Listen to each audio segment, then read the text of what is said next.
একটি ভুল, একটি গোল, একটি মুহূর্ত আর তাতেই বদলে যেতে পারে পুরো বিশ্বকাপের গল্প। ফুটবলের সবচেয়ে রোমাঞ্চকর অধ্যায়ে নকআউট পর্বে আজ প্রতিটি ম্যাচই ফাইনালের মতো গুরুত্বপূর্ণ। আজ রাউন্ড অফ 32-এ মুখোমুখি হচ্ছে ব্রাজিল বনাম জাপান, জার্মানি বনাম প্যারাগুয়ে এবং নেদারল্যান্ডস বনাম মরক্কো। আর আগামীকাল মাঠে নামবে আইভরি কোস্ট বনাম নরওয়ে, ফ্রান্স বনাম সুইডেন এবং মেক্সিকো বনাম ইকুয়েডর। সেসব খবর নিয়ে আপনাদের প্রত্যেককে আমন্ত্রণ জানাচ্ছে বিএফটি প্রেজেন্স ওয়ার্ল্ড কাপ হুইসেলের সঙ্গে রয়েছে মোহাম্মদ ইমতিয়াজ। দর্শক, আমরা এবার ঢাকা বিশ্ববিদ্যালয়ের মহসিন হলে যেতে চাই। সেখানে রয়েছেন সহকর্মী মাহবুবুর রহমান, তার সাথে কথা বলার চেষ্টা করব। মাহবুব, আপনি মহসিন হলে রয়েছেন, জানতে চাইব এবং পেছনে দেখতে পাচ্ছি উচ্ছ্বসিত মানুষজন, বিশেষ করে ব্রাজিল সমর্থক যারা, ব্রাজিল ফ্যান যারা, তারা একটু জানতে চাইব কি বলছেন তারা।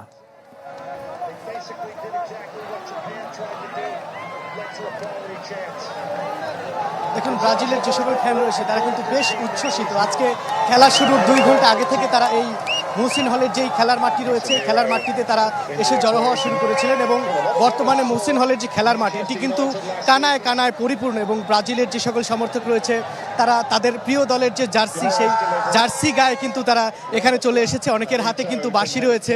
যখনই ব্রাজিলের যে সকল খেলোয়াড় রয়েছে তাদের পায়ে যখনই বলটা যাচ্ছেন তারা কিন্তু হর্ষধ্বনি করে উঠছেন এবং এই খেলার মাঠে আজকে ব্রাজিল ছাড়াও কিন্তু অন্যান্য দলের যে সকল সমর্থক রয়েছে সেই সকল সমর্থকরাও কিন্তু রয়েছেন। যুক্তরাষ্ট্রের হিউস্টনের স্টেডিয়ামটির যে বিশ্বকাপের যে উন্মাদনা, সেই উন্মাদনার ঢেউ যে বাংলাদেশে চরমভাবে লেগেছে, সেটি কিন্তু এই মহসিন হলের এই খেলার মাঠের যেই খেলা দেখার যে আয়োজন, এই আয়োজনের দিকে তাকালেই কিন্তু আমরা এটি কিন্তু লক্ষ্য করতে পারি। কারণ আজকের যেই ব্রাজিলের যে ম্যাচ, অপেক্ষাকৃত একটু দুর্বল দল, যেখানে ফিফার সর্বশেষ র্যাঙ্কিংয়ে ব্রাজিল 6 নম্বর অবস্থানে রয়েছেন এবং জাপান রয়েছে 10-এরও পরে তাদের অবস্থান। ঠিক এই ব্যবধানের জায়গা থেকে কিন্তু ব্রাজিলের যে সকল সমর্থক রয়েছে তারা কিন্তু বলছেন যে তারা কোনো প্রতিপক্ষকে আসলে দুর্বল মনে করতে চায় না। তাই তাদের যেই হেক্সা জয়ের মিশন, এবারের এই হেক্সা জয়ের মিশনের ক্ষেত্রে আজকের যেই ম্যাচটি, এই ম্যাচটিকে তারা অনেক গুরুত্বপূর্ণ মনে করছেন এবং হেক্সা জয়ের একটা নতুন মাত্রা যোগ করবে। আজকে তারা বিজয় লাভ করবেন, সেই বিজয়ের মধ্য দিয়ে এমনটাই কিন্তু মনে করছেন ব্রাজিলের সমর্থকরা এবং অন্যান্য দলের যে সকল সমর্থক রয়েছেন তারাও কিন্তু এখানে রয়েছেন এবং তারাও কিন্তু সবাই একই সাথে কিন্তু খেলা উপভোগ করছেন এবং একটি আনন্দঘন যে পরিবেশ, সেই আনন্দঘন পরিবেশ কিন্তু এই মহসিন হলের যে খেলার মাঠ, এখানে কিন্তু তৈরি হয়েছে এবং আজকের খেলা থেকে প্রত্যাশা করছেন, আজকের ম্যাচ থেকে ব্রাজিলের যে সকল সমর্থকরা যে আজকের এই ম্যাচে ব্রাজিল জিতবে এবং তারা কিন্তু আজকে আনন্দ করবে এবং সেই আনন্দের অংশ হিসেবে কিন্তু তারা হাতে বাঁশি নিয়ে এসেছেন এবং যখন ব্রাজিলের খেলোয়াড়দের কাছে যখন বলটা যাচ্ছে ব্রাজিলের দিকে, ঠিক তখনই কিন্তু তারা কিন্তু কেউ বাঁশি বাজাচ্ছেন, কেউ শীষ দিচ্ছেন, প্রচণ্ড হর্ষধ্বনি করে উঠছেন এবং আজকের যে সকল ফুটবল দলগুলি রয়েছে সবগুলো দলেরই যে সকল সমর্থকরা এখানে রয়েছেন তারা কিন্তু বেশ আনন্দের সাথে কিন্তু খেলা কিন্তু উপভোগ করছেন। খুব শৃঙ্খলার সাথে কিন্তু তারা খেলা উপভোগ করছেন, শৃঙ্খলাবদ্ধ হয়ে। অনেক অনেক ধন্যবাদ মাহবুবুর রহমানকে আমাদের সাথে যুক্ত হয়েছিলেন। আমরা আরেক সহকর্মী দেখতে পাচ্ছি, টিএসসিতে রয়েছেন আমাদের মুহাজির হক। মুহাজির, প্রতি বছরই তো টিএসসিতে বড় পর্দায় খেলা দেখানো হয়, একটু জানতে চাইবো গত বিশ্বকাপের এবং এবারের বিশ্বকাপের যে খেলা দেখানো হচ্ছে, মোটা দাগে পার্থক্য কি দেখছেন? আরেকটা বিষয় ছোট্ট করে বলবেন যে ব্রাজিলের যারা সমর্থক রয়েছেন কেন এত ভালোবাসেন তারা ব্রাজিলকে?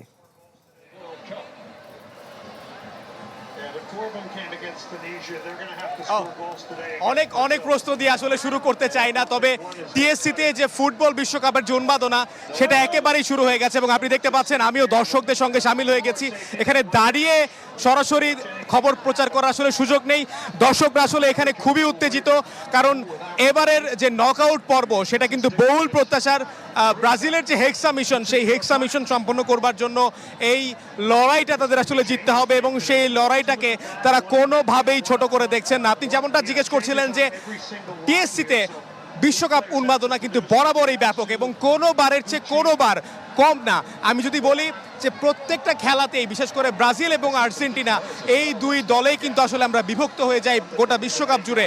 সেই জায়গা থেকে এই দর্শকরা যারা রয়েছেন তাদের প্রত্যাশা কিন্তু আকাশচুম্বী এবং একই সাথে এই পুরো আয়োজনটাকে কেন্দ্র করে এই পুরো আয়োজনটাকে কেন্দ্র করে একটা রব ব্যাপার কাজ করছে, উৎসবমুখর ব্যাপার কাজ করছে এবং এখানকার যারা দর্শকরা রয়েছেন তারা কিন্তু ব্যাপক আশাবাদী যে আজকের খেলায় বিশেষ করে যারা ব্রাজিলের সাপোর্টার রয়েছেন তারা মূলত বিজয় ছাড়া আর কোনো কিছু চিন্তা করতে পারছেন না। এবং একই সাথে আমরা একটা বড় অংশের সমর্থক দেখতে পাচ্ছি যারা জাপানের সমর্থক, তারা মূলত আমি যদি একটু আমার আশেপাশটা ঘুরিয়ে দেখাই যে এখানে কিন্তু অনেক জাপানের সমর্থক রয়েছে এবং আমার ক্যামেরা পার্সন যিনি তিনিও একটা অংশ জুড়ে শুধুমাত্র দাঁড়িয়ে এই খবরটা আমরা প্রচার করছি। এত দর্শক, সেই দর্শকের মাঝে আসলে দাঁড়ানোই যাচ্ছে না, কোনোভাবেই আসলে বোঝানোর উপায় নেই। আসলে এত দর্শক হয়েছে এই জায়গাটাতে এবং তাদের যে এত উন্মাদনা, সেই উন্মাদনায় তারা প্রত্যাশা করছেন জাপান হয়তোবা কোনো একটা অঘটন ঘটিয়ে দিতেও পারে, অনেকেই এটা প্রত্যাশা করছেন। এবং জাপান যে এবারের বিশ্বকাপে তাদের যে আসলে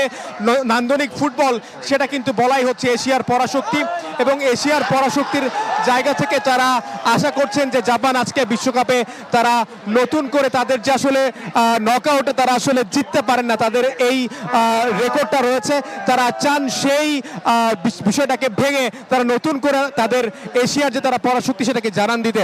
এবং খেলার কিন্তু কিছুক্ষণ আগেই 7 মিনিট চলছে এখন এবং শুরুতেই যখন আসলে ব্রাজিলের সমর্থকরা তাদের প্রিয় প্লেয়ার নেইমার, ভিনি এদেরকে দেখছেন, তারা উত্তেজনায় উত্তেজিত হয়ে যাচ্ছেন এবং তাদের মাঝে বিশেষ করে এবারের যে মিশনটা হেক্সা মিশন, সেই স্বপ্নটা কিন্তু ছিনিয়ে আনবার প্রত্যাশা ব্যাপক। এবং এই পুরো আয়োজনটিতে আমরা দেখতে পাচ্ছি যে এখানে ঢাকা বিশ্ববিদ্যালয়ের শিক্ষার্থী সহ সব শ্রেণী পেশার মানুষের অংশগ্রহণ রয়েছে, তারা এসেছেন এবং তারা সন্ধ্যা থেকেই আমরা দেখতে পেয়েছি যে একেবারে সন্ধ্যা থেকেই আগে বসবার জন্য তারা চেষ্টা করেছেন। এবং এখন আমি যে জায়গাটাতে আসলে বসে আছি, দাঁড়িয়ে আছি বলার সুযোগ নেই, কারণ এখানে দাঁড়িয়ে খেলা দেখবো, পেছনে কেউ দেখতে পারবে না, তাদের অবস্থা খারাপ হয়ে যাবে, কারণ তারা একটা সেকেন্ডও খেলা ছাড়া থাকতে পারছে না। এবং 90 মিনিটের খেলা এবং সেই জায়গা থেকে আজকে যেহেতু নকআউট ম্যাচ, সেই জায়গা থেকে এই দর্শকরা তারা আশা করছেন যে এবারের বিশ্বকাপটা যেভাবে আগাচ্ছে, ব্রাজিলের সেই হেক্সা মিশন কিংবা জাপান যে এশিয়ার পরাশক্তি, জাপান যেভাবে তাদের গ্রুপ পর্বের ম্যাচগুলোতে আসলে চমক দেখিয়েছে, বলা যাচ্ছে যে গ্রুপের রানার আপ হিসেবে তারা আসলে এই নকআউট পর্বে তারা আসলে ম্যাচ খেলছে এবং সেখান থেকে জাপানের জন্য অনেকেই শুভকামনা জানিয়েছেন, জাপানের পতাকা নিয়ে এসেছেন আমরা দেখতে পেয়েছি। এবং এই দর্শকরা বিশেষ করে যারা আর্জেন্টাইন সমর্থক, তাদের তো আজকের সবচেয়ে বড় সমর্থন জাপানকে ঘিরে থাকছেই এবং তারা বলছেন যে জাপান যেহেতু বাংলাদেশের সবচেয়ে ভালো বন্ধু, আমাদের অবশ্যই জাপানকে সমর্থন করা উচিত। এবং এত আয়োজন এই টিএসসি জুড়ে, ঘড়ির কাঁটায় যে এখন রাত 11টা বেজে গেছে, দেখে বোঝার উপায় নেই যে ঘড়ির কাঁটায় রাত 11টা। পুরো শিক্ষক শিক্ষার্থী সবার যেন একটা মিলন মেলা হয়েছে এই জায়গাটাতে এবং টিএসসির পুরো আশপাশ জুড়ে, বিশেষ করে রাজু ভাস্কর্য এবং পুরো টিএসসি এরিয়াতে, পুরো এলাকাতে ব্রাজিলের পতাকা, আর্জেন্টিনার ফ্যান, এই সব কিছু মিলিয়ে মনে হচ্ছে যে গোটা টেক্সাস শহরটাই আসলে আমাদের এই ঢাকা বিশ্ববিদ্যালয় এরিয়াতে হয়ে গেছে। এবং খেলা যেহেতু মাত্র শুরু হলো, এখন 9 মিনিট সময় এবং খেলা যেহেতু শুরু হয়ে গেছে এবং তারা প্রত্যাশা করছে যে 9 মিনিট মাত্র হলো, 90 মিনিটের খেলা, কেউ বলছেন ব্রাজিল জিতবে, কেউ বলছে এশিয়ার পরাশক্তি হিসেবে জাপান চমক দেখাবে। এখন দেখা যাক। সময় বলে দিলে মুহাজির হক, অনেক ধন্যবাদ। সময় স্বল্পতার জন্য আপনাকে বিদায় দিতে হচ্ছে। দর্শক, মুহাজির হক আমাদের সাথে টিএসসি থেকে সেখানকার ক্রেইজের সবশেষ খবর আমাদের জানাচ্ছিলেন। ফ্রিডম টাওয়ারে একদিনের জন্য আসল বিশ্বকাপ দেখতে আর ছবি তুলতে হাজারো মানুষের ভিড়, যেখানে হাজির ছিলেন ইতালির 2006 বিশ্বকাপ জয়ী ফুটবলার মার্কো মাতেরাজ্জি। কে জিতবে এবারের বিশ্বকাপ, সেই প্রশ্নেরও উত্তর দিয়েছেন তিনি। যুক্তরাষ্ট্র থেকে রেজওয়ানুজ্জামান জানাবেন বিস্তারিত।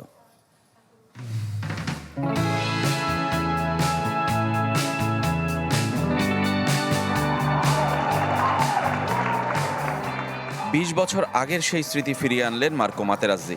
2006-এ বার্লিনে স্বর্ণালী এই ট্রফি উঁচিয়ে ধরেছিলেন বিশ্ব শ্রেষ্ঠত্ব জিতে। আর এবার 26-এ সেই পুরস্কার হিসেবে মায়ামিতে বিশ্বকাপ ছুঁয়ে দেখার একমাত্র অধিকার তারই। ফ্রিডম টাওয়ারে একদিনের জন্য অরিজিনাল বিশ্বকাপ দেখতে আর ছবি তুলতে হাজারো মানুষের ভিড়, সকাল থেকে বিকাল পর্যন্ত। সেখানেই বাড়তি পাওয়া মাতেরাজ্জি। পুরনো সেই ট্রফির সঙ্গে কয়েক মিনিটের অন্তরঙ্গতা দারুণ উপভোগ করেছেন ফুটবল প্রেমীরা। চুমু দেয়া থেকে জড়িয়ে ধরা, হাত ছুঁয়ে কথা বলা, সবই করেছেন ইতালিয়ান সাবেক গ্রেট। ফিরে গেলেন পুরনো সেই দিনে।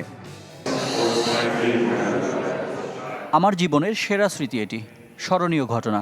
এই ট্রফি সবচেয়ে আরাধ্য, সবাই চায় এটি জিততে, আমরা তা পেরেছিলাম।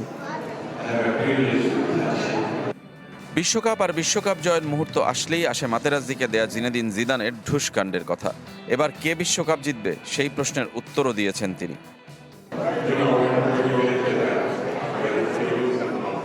স্পোর্টস এমনই, সবাই খেলবে কিন্তু জিতবে একটি দল। এবারও বিশ্বকাপ জিতবে একটি দল। যে দল একসাথে টিম হয়ে খেলতে পারবে তারাই জিতবে। ফিফা মিউজিয়ামের 10 বছর পূর্তি আর বিশ্বকাপ একসাথে মিলেমিশে একাকার। তাদের আমন্ত্রণে এসে তুলে দিলেন নিজের চ্যাম্পিয়ন্স লিগ জয়ের বুটটি, যে বুটে আছে তার ছেলেদের নাম ও বিশ্বকাপ জয়ের সাল লেখা। বার্নাব্যুতে 2010 সালে ইন্টার মিলানের হয়ে চ্যাম্পিয়ন্স লিগ জিতেছিলেন মাতেরাজ্জি। এই বুটে আমার ছেলেদের নাম আছে ও বিশ্বকাপের নাম আছে। এটা এই মিউজিয়ামেই থাকা উচিত। বিশ্বকাপের অরিজিনাল ট্রফিটি থাকে শুধু জুরিখে ফিফার মূল মিউজিয়ামে। বিশ্বকাপ ফাইনালের দিন উদযাপনের জন্য মাঠেই শুধু দেয়া হবে চ্যাম্পিয়ন দলকে, এরপর রেপ্লিকা নিয়ে বেঁচে থাকা। এই সেই স্বর্ণালী ট্রফি যার জন্য বিশ্বকাপে 4 বছর পর পর আসে বিশ্বকাপ। এবারে ট্রফিটি কার হাতে উঠবে জানা যাবে উত্তর 19 জুলাই। তবে তার আগে যুক্তরাষ্ট্রের এক শহর থেকে আরেক শহরে এই ট্রফি ঘুরে বেড়াচ্ছে। রেজওয়ানুজ্জামান, চ্যানেল 24, মায়ামি, যুক্তরাষ্ট্র। বিশ্বকাপের প্রতিটি বাঁশিতে বাজুক উত্তেজনা, জমে উঠুক ফুটবলের মহোৎসব, সেই প্রত্যাশায় বিইউএফটি প্রেজেন্স ওয়ার্ল্ড কাপ হুইসেলে আজকের মতো এই পর্যন্তই। অনেক ধন্যবাদ যারা সঙ্গে ছিলেন।